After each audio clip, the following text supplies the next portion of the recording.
Incessant rain over the past many days have led to floods in different parts of Assam.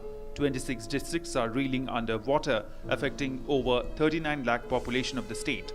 The flood fury has caused death of 71 people till date. Besides that, various incidents of landslides across the state triggered by incessant rain have also killed 26 persons so far. Assam Chief Minister Sarbananda Sonowal has been leading state's efforts on relief and rescue and personally visiting relief camps and distribution centers. Teams of NDRF and SDRF are carrying out relief and rescue operations in the affected areas.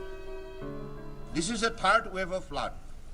In this situation, the people of Assam in the 28 districts, they have to suffer and they have lost their cultivable land, their household properties, and also more than 80 lives in both flood, erosion and landsliding.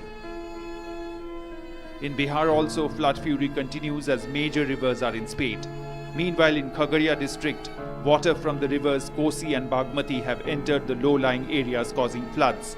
In Darbhanga also, river water has entered the roads, causing disruption in road connectivity. In Maharashtra, Mumbai and adjoining areas are again experiencing heavy rain on Thursday, which has resulted in waterlogging at several places. The city has been witnessing heavy rain since Tuesday.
Please like, share and subscribe.